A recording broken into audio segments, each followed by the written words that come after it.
have the pleasure of introducing David Schleich, who will talk about spiritual care counts more than we knew. Whose job is it anyway? Dr. Schleich is a nationally recognized expert in the professional formation of natural medicine and has been the president of the National University of Natural Medicine since 2007. He has earned degrees from the University of Toronto, the University of Alberta, Queen's University, and the University of Western Ontario. His doctoral studies focus on higher education with a special interest in policy frameworks that affect medical education. Please join me in welcoming Dr. David Schleich.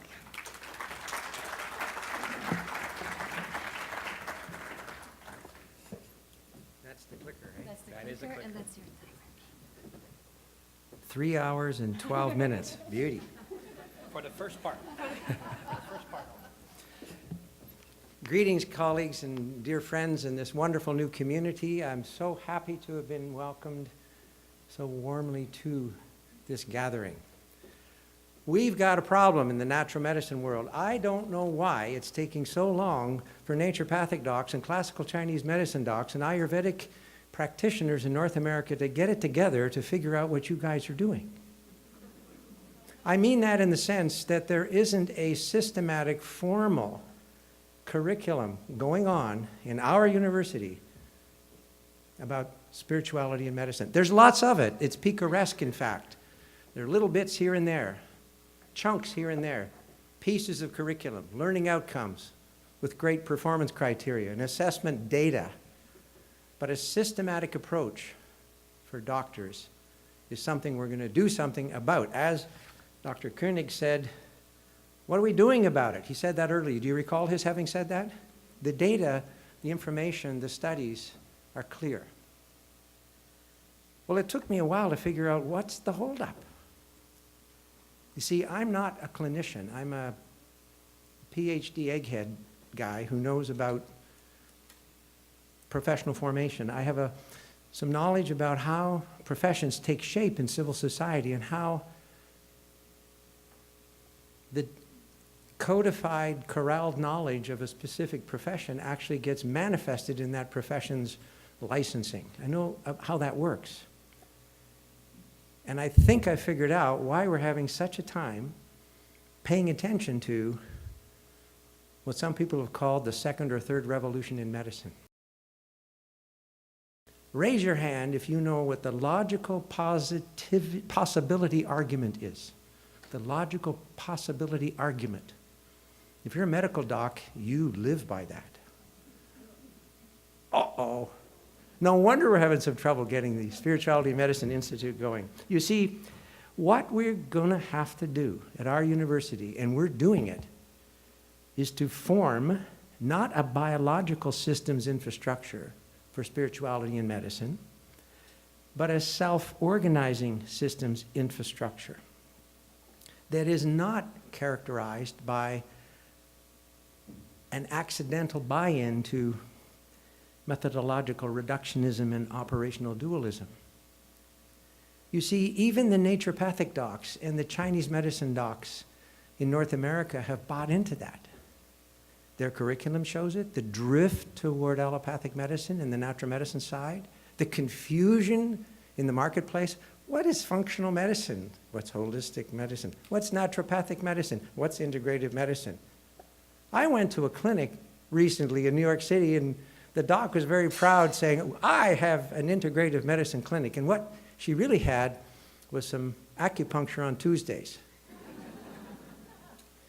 Which is great, except that the philosophical, if you will, paradigm by which she not only organized that clinic's presentations, organized that clinic services, were not imbued with what you already know. I'm so glad to meet you because we're going to make sure you guys get to our university for symposia, that you see the workshops that we're going to create, and that some of you become those presenters, so make sure you pick up one of these. We're looking for presenters for our first symposium.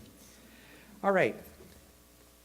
We are going to have a spirituality presence systemically in our university. teacher or a clinician, our job is to manifest systemically the value. For example, we have Ayurveda in America now.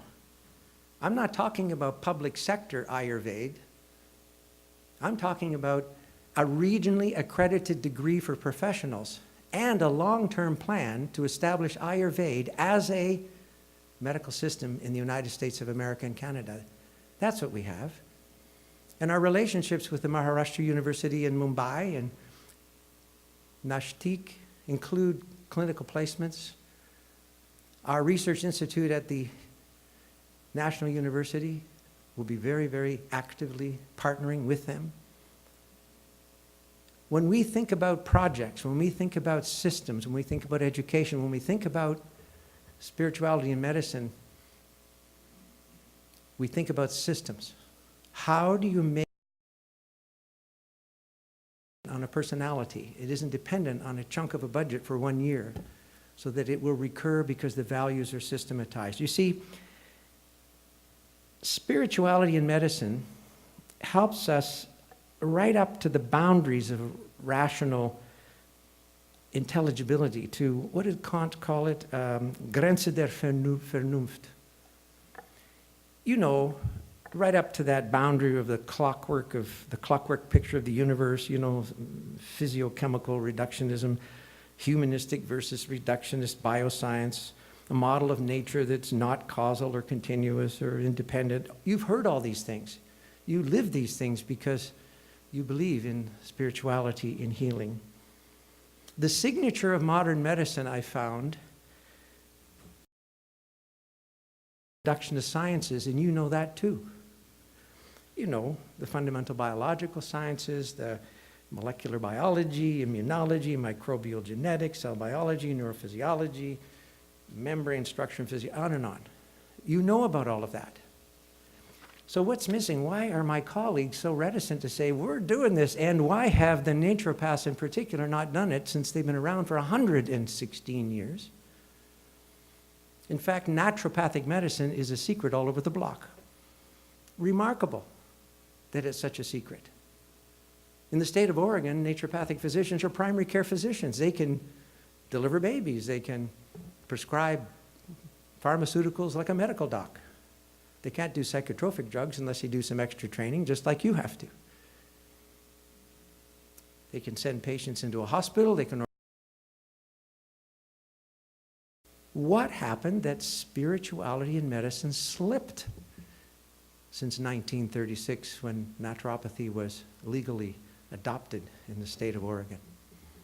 Well, because patients, you see, even in the natural medicine field, unless they're awakened to the data, that meta-study blew me away. Thank you for that, Dr. Koenig. Because patients, you see, even in the natural medicine systems, and I'm an administrator guy, and I can tell you that those systems are as subject to the rules of the basic sciences laws in the 27 states where those exist, and medical docs don't even remember that that's true. They're as subject to the regional and state accreditation as any other profession. And our docs have forgotten that patients are, of course, more than the sum of their parts sometimes. Not always. We've got some remarkable healers out there.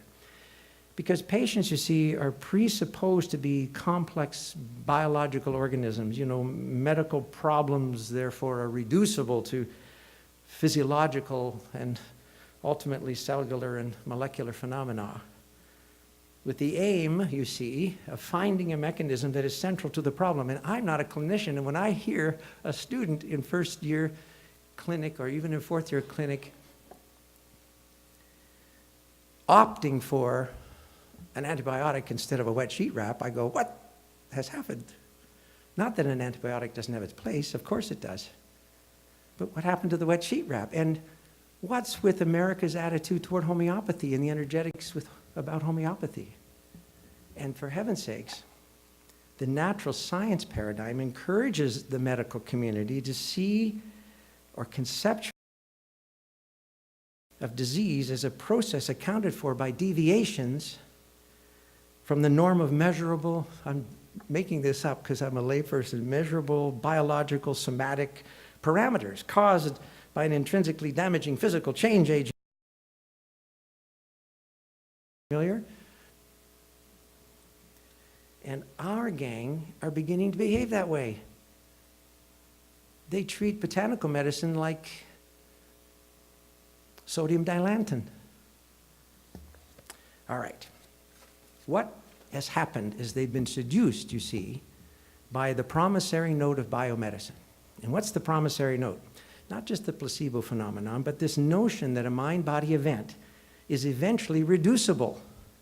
Even if we don't quite know what to do about it, it's eventually reducible to a mind-body event because later on we'll figure it out. The patient is at minimum a bio-psychosocial system or a bio-spiritual psychosocial system. So we wanted to do something pretty seriously about injecting into the curriculum and into the experience clinically and in terms of our research institute at our university, a very active place of training for doctors. Because you see, doctors, you know, docere in Latin, not docere. The Americans, oh no, wait a minute, you would say docere too, wouldn't you?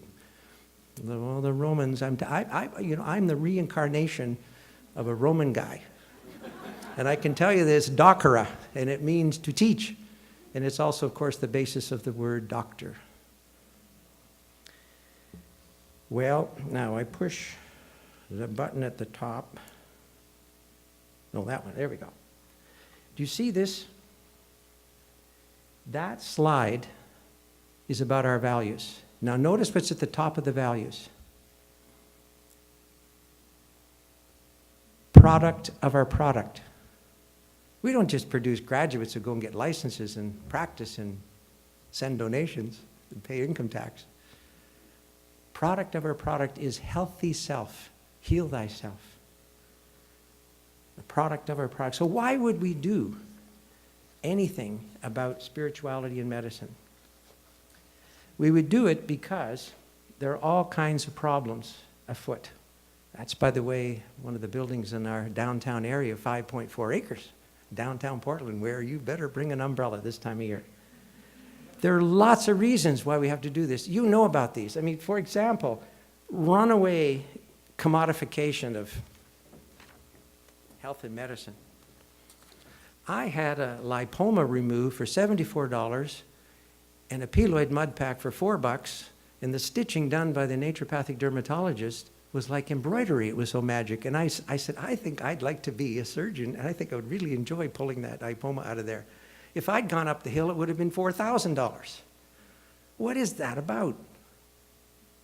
Well, there's another issue.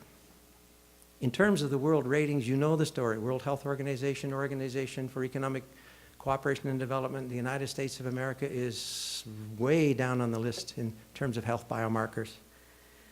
The cascading pharmaceutical issues that you face all the time, they're part of why we've got to make sure that these medicines are preventive in nature and are part of the life rhythm of patients and their families. Because health is a many-splendid thing, you see. Look at all the demand. You know this, but in the top left corner, spirituality, religion, part of your health. We do all of this. So why do I have this pushback institutionally?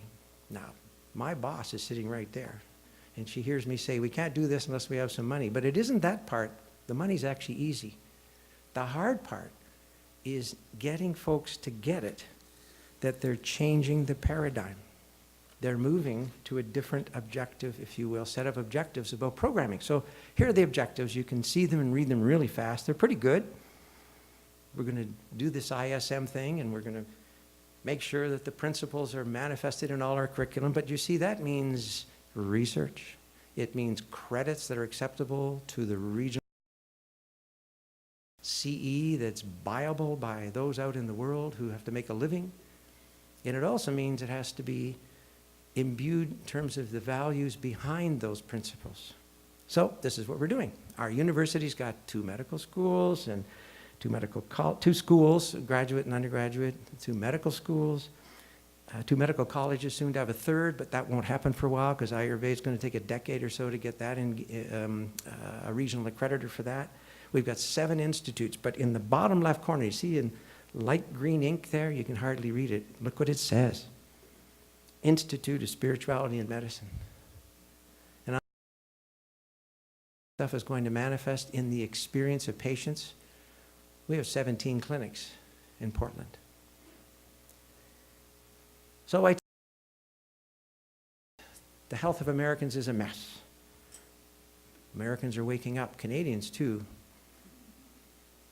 The story of the demise of lard was the basis of a little tale I told the incoming class this year.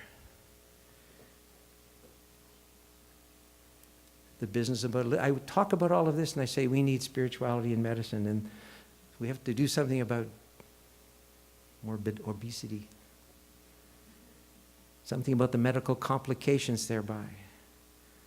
We have to make you aware, and our new degree does that, about food consumption in the United States, about the depletion of the environment, so environmental medicine's part of it. All of those things happen. The history that goes back 20, 25 years in terms of research and organizing curriculum around new programs. I mean, this is 1997, and Angus Reid poll. Look what happens if you read down all of these incredible things that were in place even then that still are not manifesting in serious program inclusion very much anywhere.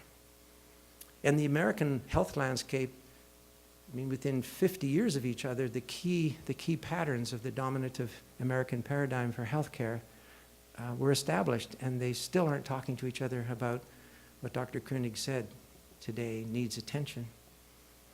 There's a set of taxonomies, you can pick them up anywhere, about modalities they're called sometimes, health systems that are not operating systematically all the time, available to all patients all the time. In that dominative healthcare landscape, there are some serious concerns. Part of it is that some of the procedures, some of the treatments are not available through insurance plans, or they're not even tolerated in some states that don't license some of these natural care providers.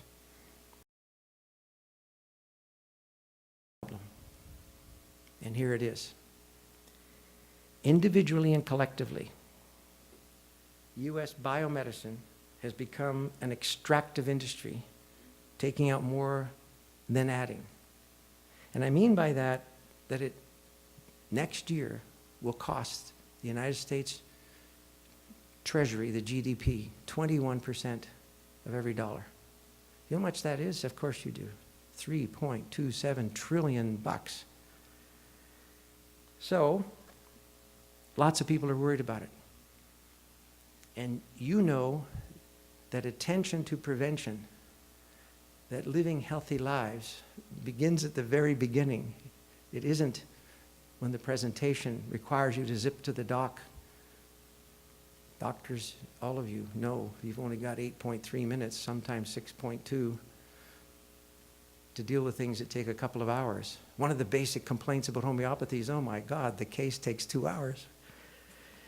So, the direction of U.S. healthcare, bear with me on this little chart. It's, I have the data behind it, but I just summarize it. You have, of course, classic care, and I'll tell you what that is in the next second. That's medical care, which equals health care. Now that classic care is to be juxtaposed with social care. Now, what is social care? Social care is when a minister and a pastor has as much to say in a social worker in terms of the social determinants of health. The team that is part of your medical team includes those who are taking care of the soul of these patients. And then there's this whole thing about that is growing and growing and growing. So classic care, you know the financial insurance business models? Dreadful. So expensive. $100, $4,000 bucks. And it's nice. I mean, the stitching was really good and it healed up well. Classic care, you know, the hospital rescue care model, which is what some people describe it, also a business model that's not sustainable. And the physician practice models, you run practices, you know how hard it is to sustain them cash flow wise. And you heard Dr. Koenig say earlier, well, I stand in front of my computer entering data. I am not, in fact, touching that patient. I'm more like Freud, who didn't look at the patient lying on the couch. They aren't sustainable, you see.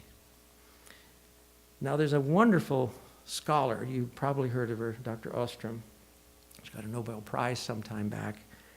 And she has a notion called maximum sustainable yield. And what it refers to is when we run into a place in our social values, our policies, our legislation, and our dollars, when it's no longer possible to keep going in the same direction. So that MSY is in the middle, and it's based, you see, on globally benched health marks. And the consumption curve in the United States, less so in Western Europe, and definitely the same in Canada, is growing like crazy. And this spot in the center here is where we are right now. And that is not possible. And so she talks in some of her work about something called a community health commons. And when you look at the detail of it, it's what you're doing. It's what I'm discovering you're all about here. So there are many peers in many disciplines who get who you are. But the traditional and the nevertheless, there are harbingers of a new era. And prior to my even knowing what Spiritists were, I had come across scholars who are among you. I mean, who's this Kardec character anyway? What is all that automatic writing? And I thought, oh, that's what that means. And Dr. Dua. And Lucchetti, he knows, I mean, somebody in here said, I know who Lucchetti is. He works in my department. Who is that? That would be you. Remarkable. And I run across these people in the literature about professional formation. I think, oh, that's what it is. So you see, it's all out there, and it takes a guy in a suit with matched socks to systematize it so it happens routinely. Okay, let's skip ahead very fast, because I want to talk to you about all this lingo, alternative, complementary, yak. It's all just lingo. Integrative medicine, all those definitions are around. But whole medical systems have to include the soul and the spirit. So this new institute, we're going to make that happen. So that our docs are going to walk out with those quadrants in their hearts and in their practices. Our new institute will help anchor dimensions of healing which are manifested in the lingo of naturopathic docs and Chinese medicine docs already. But you'd swear if you go to some of their clinics that they forgot. I have on my office wall, if you ever come and visit, and I'm not kidding, I really do, have a map with dots everywhere, and each dot is a person. And I'm adding 5 more, because I've met 5 people here with whom I've traded business cards. And I said, the measure of getting on my map, and I'm after you shortly, Dr. Koenig, is that I can call you and you'll take my call. And that map is a map of power all over North America. We know that the medicine of the future is powerfully patient-centered and understands the notion of the continuum of body, mind, spirit in health and wellness. The medicine of the future and the education of its doctors take into account 2 things there: the non-material elements and health outcomes that are ironically more quantifiable now than ever because of the very instrumentation of science that makes that possible. I was in an extraordinary clinic in Cleveland. Dr. Todd Pathak. Does anybody know Todd? He's an environmental medicine wizard. And you'd swear he was a naturopathic doctor the way he talks to patients. You'd swear he was a spiritist the way he talks to patients. I sat there with the permission of Dr. Pathak and the 2 patients, and you know what he did? Are you ready for this? He did a spiritual intake. It took 20 minutes. And I asked him later, what was that? And he said, did you notice that the one person is a fundamentalist Baptist and the other is a lapsed Catholic? And I said,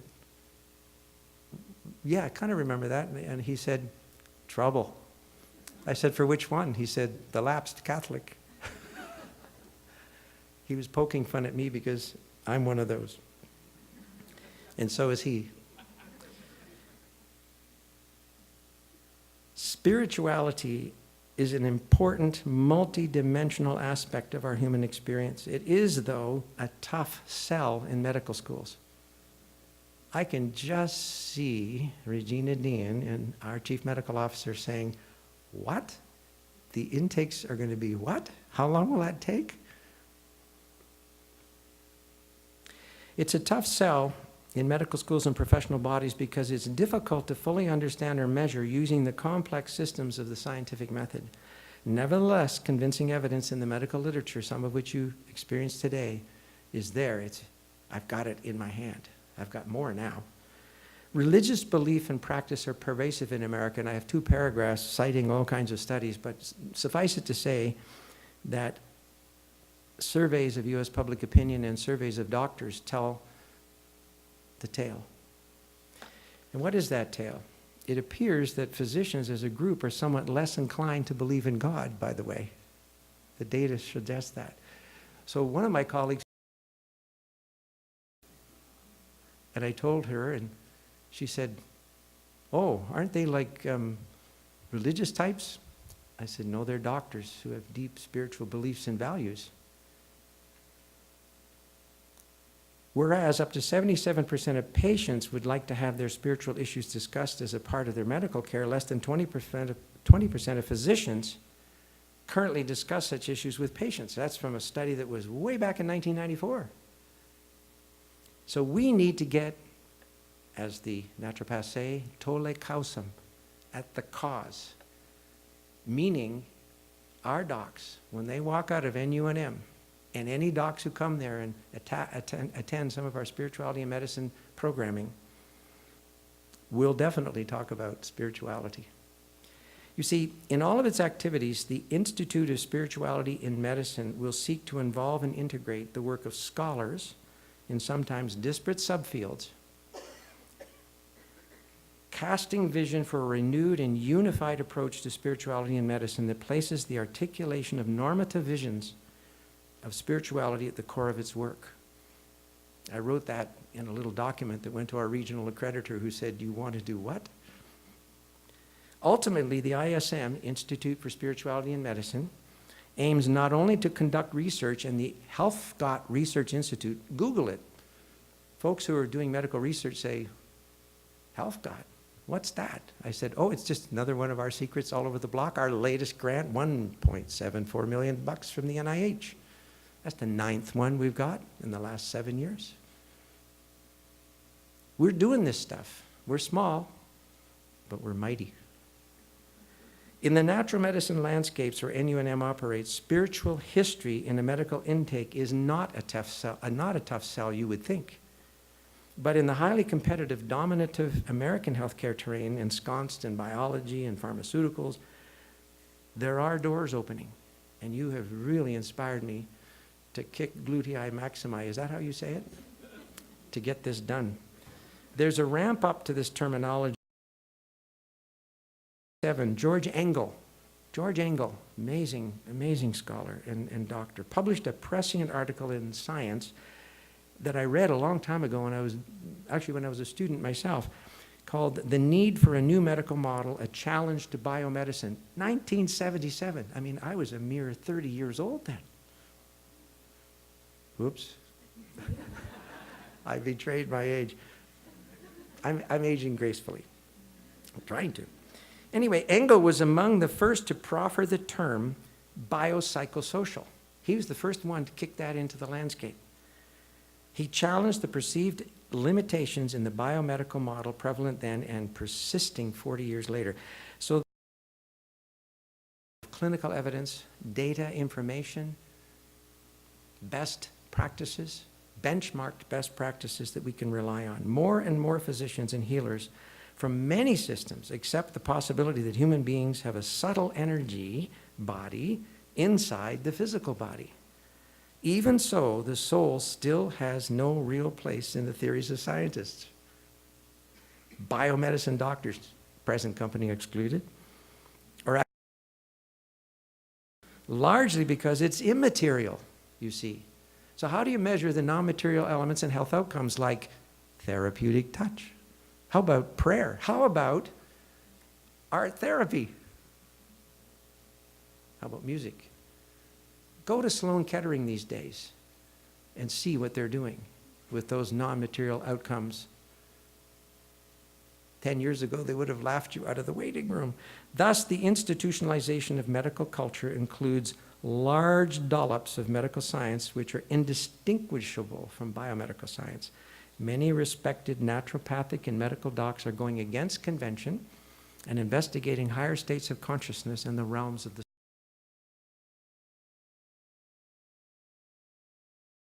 multidimensional aspect of our human experience.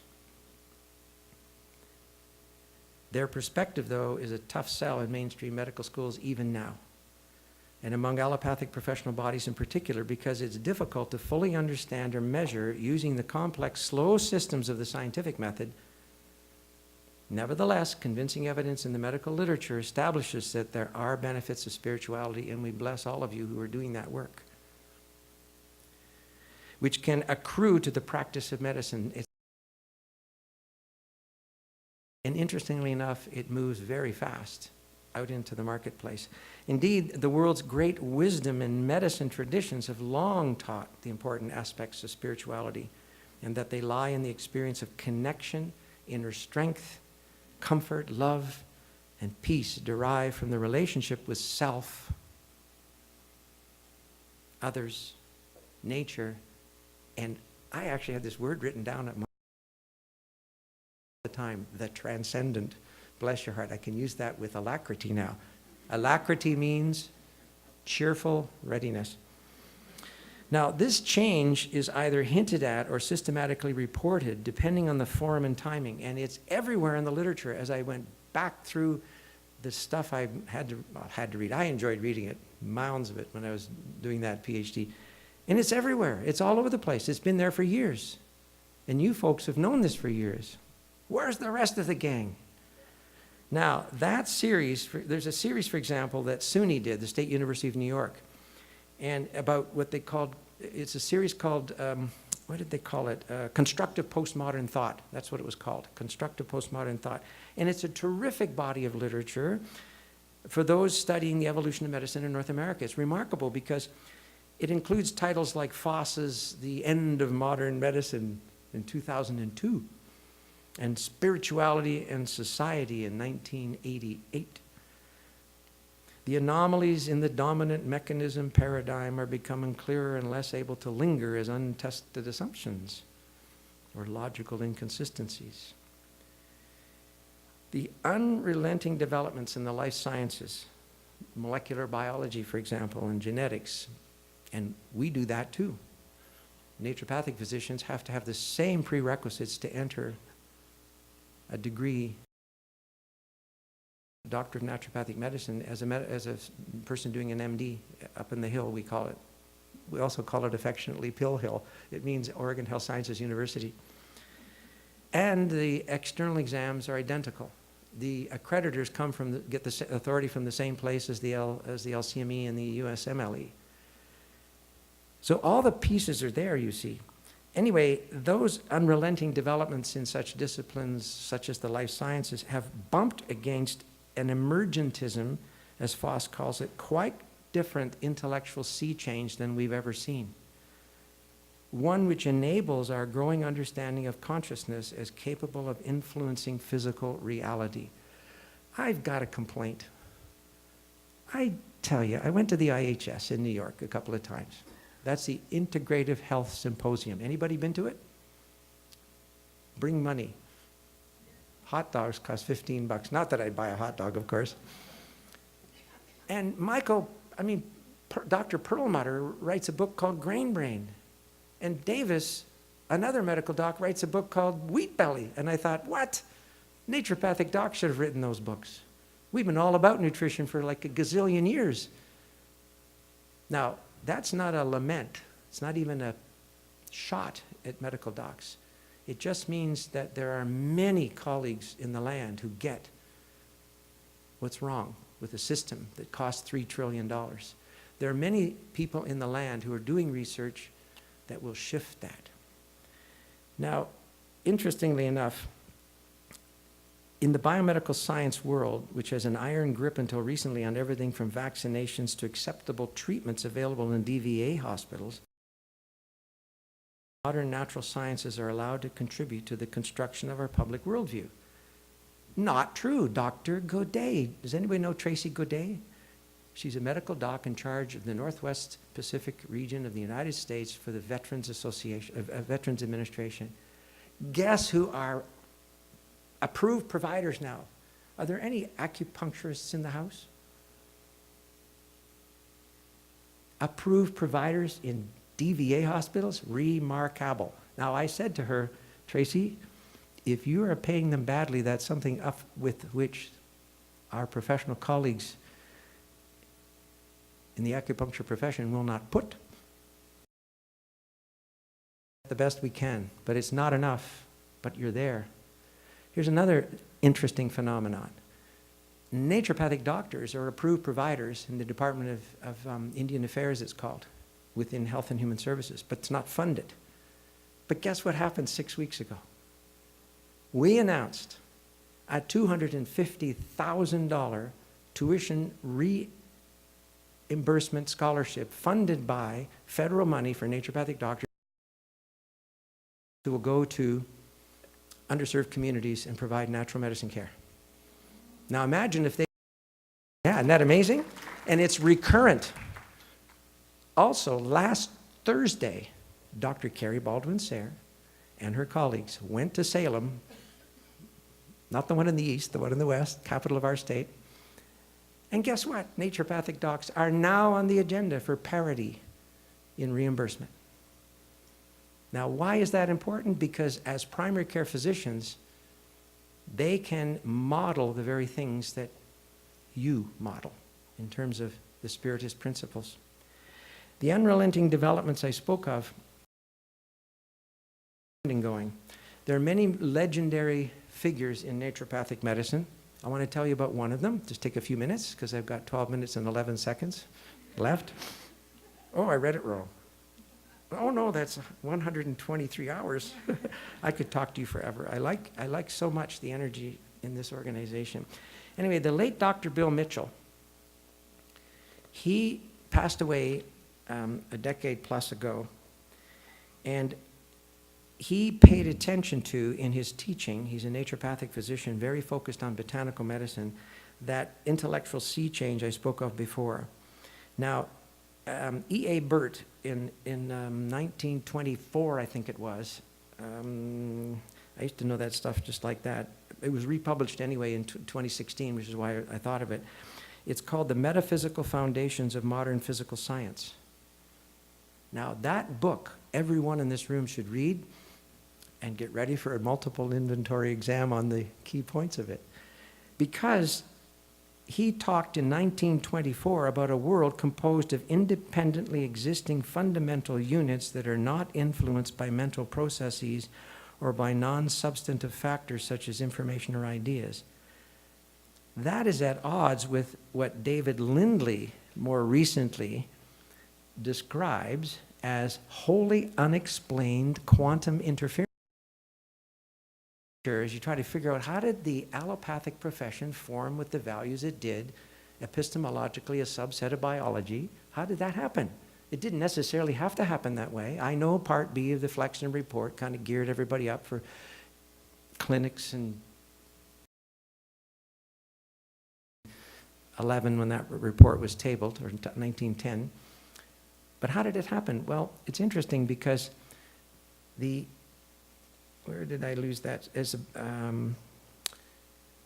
Oh, here we go. As a backdrop to this conversation, it's useful for those interested in the relationship between spirituality and religion to review a recent snapshot of the data which show that while religious belief and practice are pervasive in America, they're less present in the armamentarium of the biomedicine allopathic professionals' toolkit. Sometimes you'd even get challenged if you added it to your insurance claim. Sometimes people who are your patients say, why do you want to know that? It also appears indicate that religion and spiritual beliefs play an important role for many patients increasingly. Now, most chronic illnesses, the data show, have an emotional spiritual component, which we learned about today. So if a person has been treated by capable doctors and sees little or no progress over time, she or he may need to look elsewhere for cause, at belief patterns, for example, which is those we heard about with Dr. Haberdasher over here, which is the English translation for his last name. Now everybody knows, David. These factors can create serious blockages to healing, you see, and healing work unblocks issues, deletes those old conditions from the mind and replaces them with new positive ones. And David revealed several anecdotes.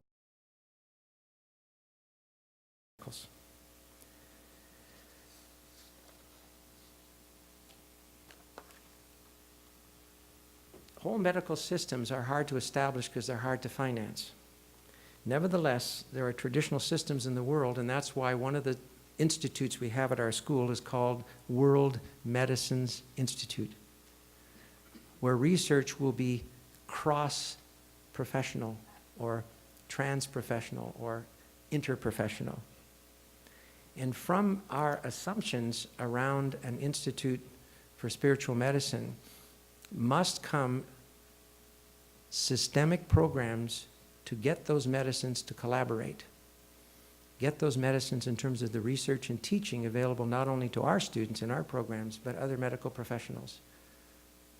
Those principles and practices and clinical experiences.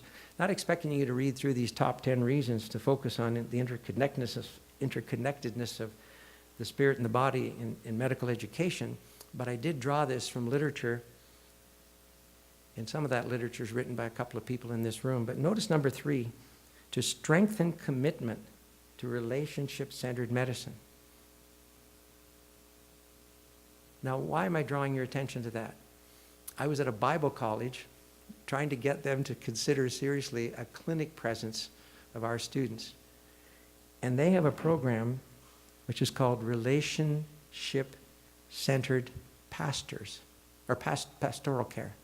Relationship-centered, and I said, oh wow, we do that. And they said, we do that too, we heal souls. That's Corbin, a Christian school in Oregon. Number 3 says it emphasizes the care of the suffering person rather than focusing on the pathophysiology of the disease. Those top 10 reasons, by the way, also include number 7, which is an understanding, fostering an understanding that the spiritual dimensions of people's lives is an avenue for compassionate caregiving, and so on. Those principles will operate in the Institute for Natural Medicine. Now, anybody heard of this fellow? Look what he said. Healing is the result of not just clinical processes, but realities that often do not materialize without the unseen power of spiritual alignment. So as I was preparing to talk to you today, I jotted down a few points to end with. Our patients are bioactive. Some of them are radioactive. No, bioactive, psychoactive, ecoactive, and spiritually active.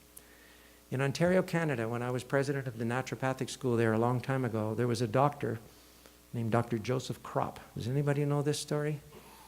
He got busted by the College of Physicians and Surgeons of Ontario for practicing what they called eco-medicine. There were 17 charges against him. Let me tell you the 3 best ones.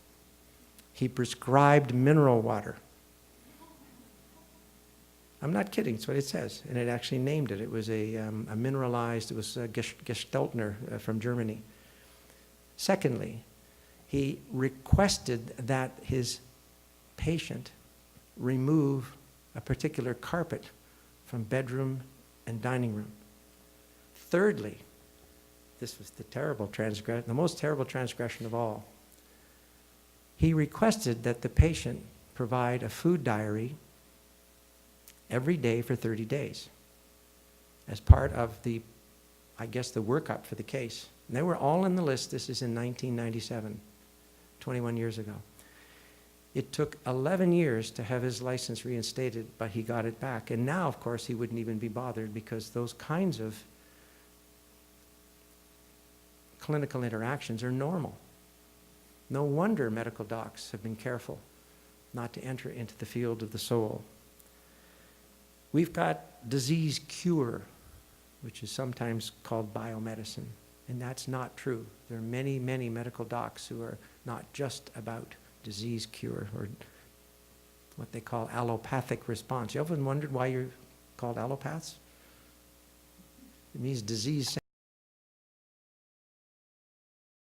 What does that mean?